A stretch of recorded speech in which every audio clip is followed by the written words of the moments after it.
Hi, you're on the Reddit Confessions channel. It happened outside a dog shelter. That's where this all began. Or maybe ended. She was crouched next to a golden retriever, fake laughing for a stranger's Instagram story. I stood behind her, holding the leash of a dog she had no intention of adopting, wondering how many more Saturday mornings I'd spend pretending things were fine. I reached down, lightly touched her hand. She didn't even flinch. She yanked it away. Get off me. It's embarrassing. She didn't whisper it, didn't pull me aside. Just said it loud and flat, like I was a mistake she kept making in front of other people. And they all heard. I saw one of the shelter volunteers look at me, then quickly look away like she felt it too. The slap that wasn't physical. I didn't say a word, just stuffed my hands in my jacket and pretended the sky was worth staring at. She went back to laughing for someone else. Later that day, she said she was going to reset her energy at a yoga class across town. I offered to drive. She declined. I followed anyway. It wasn't yoga, not even close. She parked behind a shuttered nail salon. A man, tall, clean-cut, unfamiliar, was already waiting. He didn't hug her like a friend. He kissed her neck like someone with history. I watched her melt into him. I don't know how long I sat there in the car, long enough for them to disappear behind a side door, long enough to hate the air inside my vehicle. I didn't scream. I didn't cry. I wrote one word in the fogged-up window with my finger. Noted. I didn't confront her that night or the next. She came home glowing, woke me up just to tell me she was thinking of dyeing her hair a little bolder. I nodded. The next morning, I printed something at the office, folded it neatly, and slid it into her purse without a sound. It was a photo. The one I took from my car, him in that doorway. She didn't mention it. Not for days. She just got quieter, nicer, almost sweet. The kind of sweet people get when they know they're standing on a trap door and don't know when it'll open. She didn't say anything the next morning. Not even her usual half-sincere love you as she left for work. But I saw the slight pause before she grabbed her bag. She knew the photo was there.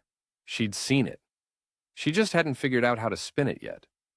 And trust me, Lindra could spin anything. I spent most of that day at my desk, rereading old emails she'd sent me in our first year of marriage. She used to write like she couldn't wait to see me again.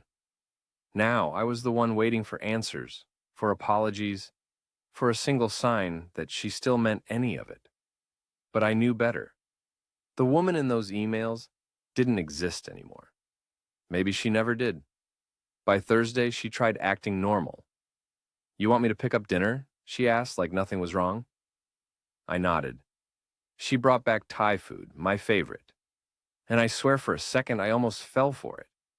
She sat across from me at the table, smiled too often, leaned in too much. Then she asked, "So, how was your week?" That's when I knew it was fake. She hadn't asked me that in months. I didn't answer. I just said, "You look tired." Her face cracked for the briefest second before she replied, "Just a long week." She thought I was going to explode, confront her, demand explanations. But that's the thing. She had taken so much of me already. There wasn't enough left to scream. I wasn't planning revenge. I was planning an ending, a quiet one that would echo louder than any fight. Saturday came and she mentioned her networking brunch again. I said, "Have fun." She hesitated like she was waiting for a trap. There wasn't one, not yet. She left in her little white car, the one I paid for. And as soon as the garage door clicked shut, I went to work. I opened the safe, pulled out the folder labeled mortgage. I scanned everything. I started moving things. Not money, not yet. Just plans, copies of keys, backup emails. I wasn't going to make a scene. I was going to disappear from her world the same way she disappeared from mine. Gradually, painfully, and completely. That night, she came home early. No perfume, no lipstick. Her eyes were red. She walked in slow, dropped her bag, and sat beside me on the couch. Took her a full minute to speak. "Ellis, did you see something?" I turned the volume down on the TV. Looked her straight in the eye. I saw enough. She looked like she wanted to cry. Maybe she already had. I didn't mean for it to happen. It was stupid. It didn't mean, "Stop." I cut in, calm as ice. "Don't ruin it more with lies." Silence. She reached for my hand and I pulled away. Not fast, not dramatic, just enough to let her feel what I felt that day at the shelter. You said I was embarrassing. So don't pretend you missed this now. Her mouth opened, but nothing came out. That's when I stood up, walked past her, and went to bed. No slamming doors, no yelling. Just one man reclaiming the last piece of himself. She wanted the touchback, but what I wanted was peace, and I was just getting started. She stayed on the couch for hours that night. I could hear the occasional shift of her weight, the creak of leather as she leaned forward, maybe hoping I'd come back and say something more, but I didn't. I lay in bed staring at the ceiling, listening to nothing but my own breath and the distant sound of her regret settling in. For once, I didn't rush to fix what she broke. When I woke up, she was already in the kitchen. The smell of pancakes filled the air, her way of peace offering. I hadn't seen her make breakfast in months. She didn't even like pancakes. They were my comfort food. She stood there in an old college hoodie, pretending everything could be sweetened with syrup and fake smiles. "You hungry?" she asked without looking at me. I pulled a chair out but didn't sit. "You really think pancakes erase what you did?"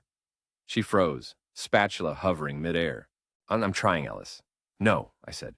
"You're panicking." She turned the stove off. For a moment, I thought she might hurl the pan across the room. Instead, she just placed it gently on the counter and leaned on it, both hands flat, head bowed. "I messed up," she finally whispered. "I know I did, but it's not like you've been here either." There it was, the blame transfer. The oldest trick in the book. I tilted my head. Because I didn't flirt with strangers? Because I didn't start hiding my phone or coming home reeking of another man's cologne? I felt alone, Ellis. You stopped seeing me. "No," I said quietly. "You stopped being worth seeing." That broke something. Her eyes welled up fast, but I didn't reach for her, not this time. She wasn't crying because she missed me. She was crying because the man who used to chase her tears was done chasing. Later that afternoon, she texted me while I was upstairs. "Can we talk later properly, please?" I didn't reply. She started trying harder after that, coming home earlier, sitting beside me on the couch, laughing at shows she used to mock, asking if I wanted to go for walks. But I didn't want a rehearsed version of her. I didn't want the polished, guilty mask. Then, 3 nights later, I got the notification. A $64 charge at a boutique hotel across town. Our joint card, her name, her mistake. I walked downstairs holding my phone, screen glowing. "This was yesterday," I said, tossing it gently on the coffee table. She glanced at it, her face going pale. "I was just meeting him to end it," she stammered. I nodded. So romantic. Ending affairs in hotels. "I didn't touch him, I swear. I just needed to say it face to face. And I needed honesty.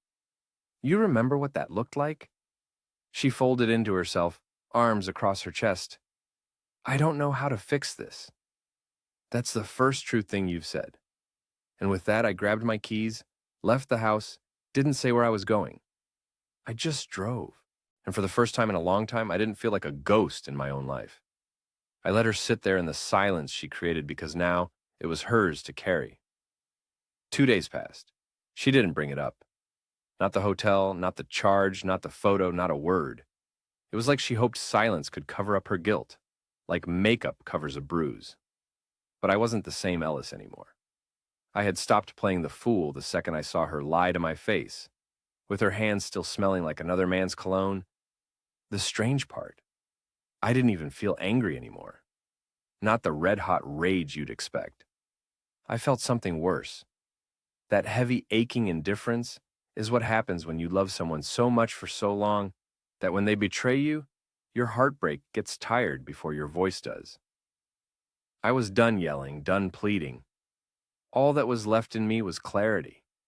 She tried to act like we were rebuilding. Cooked dinner. Put her phone face up on the table. Laughed a little too loud at my dry jokes. Even wore the shirt I said I liked 2 years ago. I let her play the part, but I was watching. On Saturday, she went to run errands. She left her bag on the kitchen chair. Something she never did before. It wasn't trust. It was carelessness. She thought I was back in orbit, circling her world again. I opened it, not because I needed more proof. I already knew, but I needed understanding. I needed to see what kind of lies she'd been living behind my back. At the bottom of her purse, tucked between a pack of gum and a scrunched receipt, was a motel key card. Plain, generic, no branding, just a red sticker on the corner with the number 312. She'd been careful. Deleted messages. No perfume, no late-night slips. But she forgot this. It felt poetic in a pathetic kind of way. The token of her betrayal left like a breadcrumb she didn't think I'd follow. When she got home, I was at the sink washing my hands like I had something dirty to scrub off. "Hey," she said too cheerfully. "Want to order in tonight?" I dried my hands slowly. "How was room 312? She froze mid-step. Her eyes darted to her purse like it might save her. She didn't even try to lie, just stood there unraveling. That was weeks ago. She whispered, "You've been lying for months. What's another few days?" She opened her mouth, then closed it again. There it was, the collapse. The moment the liar runs out of script. She sank into the nearest chair, like her body gave up on pretending. "I don't know why I did it," she said finally, staring at the floor. "He made me feel wanted, like I was someone again." "And I made you feel what? Invisible?" "No," I said. "Safe?" "Safe?" The word hit harder than I expected. Because she was right. I gave her a soft place to land, a quiet life, reliability, and she wanted fire instead until the smoke filled her lungs and she realized it burned too much. I said nothing. I walked past her upstairs and locked the door behind me, not to keep her out, but to finally keep myself in. I sat on the floor, back to the wall, staring at the wedding photo she never bothered to take down. And that's when I started packing. Not my suitcase, her boxes. I packed quietly. No drama, no shouting, just a steady rhythm of folding what used to be her favorite sweaters, sliding jewelry boxes into tissue paper, wrapping the perfume bottles she once wore for someone else. Every item I touched felt like a memory, with the volume turned down, muted, blurred, no longer mine. She was still downstairs, pacing, likely waiting for some emotional explosion I refused to give her. What she didn't understand was that the most dangerous kind of anger is the one that comes dressed as calm. When I finally walked back down carrying one of the taped boxes, she looked up with glassy eyes and choked out, "What? What are you doing?" I placed the box near the door. "Helping you move forward. You made your choice. I'm just clearing the path." She stepped toward me like her legs weighed more than they used to. "Ellis, no. We can fix this. I'll cut him off. I already did. You don't need to do this." I tilted my head. "I don't need to. You slept with another man multiple times. You lied to me, gaslit me, humiliated me in public. Do you really think this decision is still yours?" Tears formed, but I didn't soften. I didn't step closer. I let her feel the space between us like a canyon she couldn't cross anymore. "You're just going to throw everything away?" she asked, voice cracking. I laughed under my breath. "You threw it away. I'm just cleaning up after you." She sat down on the edge of the couch, silent. I walked to the coat closet, pulled out her scarves, her boots, and tossed them gently into an empty box. She didn't move. I think part of her still believed this was a scare tactic, some emotional power play to guilt her into staying faithful. But it wasn't. I was done being the husband she took for granted, the man who excused every red flag because he believed love could fix anything. I left her one room untouched, her vanity. I figured if she wanted to look in the mirror and see what betrayal looked like, she deserved that right. The next morning, she was up before me, coffee in hand, eyes red from crying. She didn't try to kiss me, didn't try to touch me, just asked, "Are you serious about this?" I sipped my coffee. "You told me I was embarrassing. That was the last honest thing you said. Everything since has been a performance." She nodded slowly. "I guess I never thought you'd actually leave." "That's the thing," I said, standing. "You never thought I could." By the following afternoon, most of her things were boxed. I didn't hire movers. I didn't post anything online. I just loaded them into her car, while she watched from the porch, arms wrapped around herself like it was the only thing holding her together. She didn't say goodbye. Neither did I. As she pulled away, she paused at the end of the driveway. For a split second, I thought she might roll down the window, say something, anything. But she didn't. She just drove off. And for the first time in years, I felt a strange, foreign sensation. Freedom. Days passed before she knocked on the door again. Not a call, not a text, just that soft, unsure knock I'd only ever heard when she wanted something. I didn't open it right away. I waited, let her stand in the awkward silence she once made me live in for months. When I finally swung the door open, she was standing there holding a small box and a face full of fake courage. "I left a few things," she said, her voice just above a whisper. "Can I get them?" I stepped aside and said nothing. She walked past me slowly like she was hoping I'd stop her, start a conversation, maybe fall apart, and beg her to come back. But I didn't. I watched her head upstairs, listened to the creak of the floorboards I used to fix, while she scrolled through her phone. Back then, she was never really present, always half texting, half listening, and now she was fully alone. She came down 10 minutes later, holding a sweater, her curling iron, and an old photo album. I forgot it even existed. She ran her fingers across the front cover like it meant something again. "Do you want this?" she asked, not looking me in the eye. "No," I said flatly.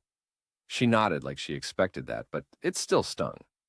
Then she placed the album on the table and just stood there, like she didn't know what came next. I could see it in her eyes. She was stalling. "You okay?" she asked. That question nearly made me laugh. "You okay?" Like I just stubbed my toe, instead of watched my marriage collapse in real time. "I will be," I answered. She sighed. "I know you hate me." I didn't respond. "But I don't hate you," she added. "I miss us." That's when I finally looked up at her and said, "You miss being missed, not us. You miss what I gave you." She blinked a few times like she didn't know whether to argue or cry. Instead, she reached into her pocket and held something out to me. A bracelet, silver, simple. The one I gave her on our first anniversary. She hadn't worn it in years. "I thought maybe you'd want it back." "I don't. I can't wear it," she said softly. "It feels wrong now." "Then throw it out." She lowered her hand slowly and slipped it into the box. I didn't ask her why she really came back. I knew it wasn't for the sweater or the curling iron or the bracelet. She came back because she realized I meant it, that I wasn't bluffing, that this version of me wasn't the one she could manipulate anymore. At the door, she turned and said, "If you ever change your mind, I won't." I cut in. Not harsh, just final. She hesitated for a moment, then gave me one last look before walking out into the cold. When I shut the door behind her, I expected to feel sad, empty, maybe a little broken, but I didn't. I felt clear because the man who used to hold her hand when no one else wanted to, he finally reached for his own peace instead. 3 weeks passed, no calls, no texts, just digital silence and a half-empty closet. I wasn't checking her socials anymore. I'd stopped torturing myself with pictures she probably curated to look unbothered. Truth is, I didn't care how she performed for strangers anymore. She chose distance. I gave her space, but I didn't expect her friend to show up instead. It was a rainy Thursday. I had just come back from work, soaked and too tired to care. As I stepped through the door, there was a knock, sharp, urgent. I opened it to see Belle, her best friend since college, standing there in a hoodie and jeans, arms crossed, looking uncomfortable as hell. "I need to talk," she said. She never came over alone, never even texted me unless it was to ask if I knew where Lindra was. So, yeah, I knew something was up. I let her in. She paced for a few seconds before blurting out, "She told you everything, right?" "Enough," I replied, locking the door behind us. Belle sighed and sank into the edge of the couch, like she didn't want to touch anything too long. "She's not telling you the truth. Not all of it." I stayed quiet. Let her unravel. "She didn't just cheat with one guy," Belle said, eyes locked on the floor. "There was another, a coworker from that marketing event she went to in Denver." My breath caught, but I said nothing. "She swore it was a one-time thing, but she bragged about it afterward. Said it made her feel alive." Belle looked up. I hated hearing it, but I didn't say anything because, well, she's my friend. And now? I asked. She's still seeing him, Belle admitted. She lied about ending it. I thought you should know. I leaned back, arms crossed, letting the truth settle where the lies had lived too long. I didn't cry. I didn't even flinch. I just nodded once. Thanks for telling me. She got up to leave but paused at the door. For what it's worth, I think she's terrified you meant it. That it's really over. I nodded again. It is. When she left, I stood alone in the hallway, eyes fixed on the spot where she'd sat. Somehow hearing it from someone else made it more real than ever. Not just the betrayal, the layers, the extent. She didn't trip once. She fell repeatedly, willingly. I didn't sleep that night. I walked around the house instead, touching things she'd left behind. A mug, a book spine, her favorite pillow. They were just objects now. Souvenirs of a woman who used to be someone I trusted. Someone who used to be my peace. At 3:14 a.m., my phone buzzed. Lindra, are you awake? I stared at the screen for a full minute.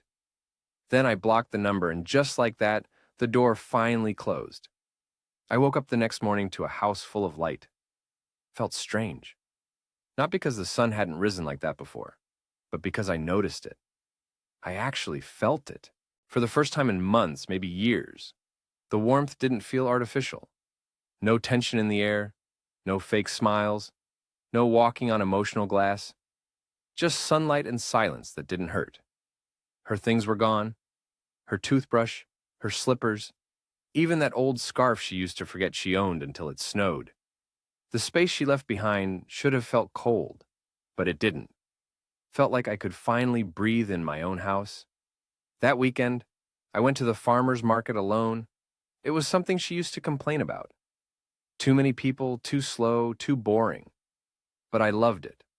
Always did. I bought fresh peaches, talked to a woodworker about custom shelves, and for once didn't check my phone every 5 minutes, hoping for a text that never came. On my way back, I saw a couple holding hands. It didn't sting this time. I didn't envy them. I just hoped they were kind to each other, that one of them didn't let the other slip through their fingers for the sake of attention or ego. I wished them well and meant it. When I got home, there was a letter in my mailbox. No return address. I knew the handwriting before I opened it. You're probably still angry or worse, indifferent. I just wanted to say I'm sorry. Not for the lies, not even for the cheating, but for treating your love like it was replaceable. It wasn't. I see that now. There was more, but I didn't need to read it. I folded it up, walked to the fireplace, and let it burn. That night, I slept like a man who finally learned that peace doesn't come when you're loved by someone else. It comes when you love yourself enough to walk away. So, no, this isn't a story of revenge. I didn't destroy her. I didn't chase her down or scream or post anything dramatic. I just healed quietly, fully. And somewhere out there, she might still be telling herself that I'll change my mind one day, but I won't. Because sometimes the most powerful thing you can do is nothing at all. If you've ever been in a relationship where silence said more than words, or someone tried to come back after walking away, tell us in the comments what you did. Did you forgive? Did you block them like I did? And if you felt something during the story, hit that follow. There's more real, raw, and unexpected coming your way right here on Reddit Confessions.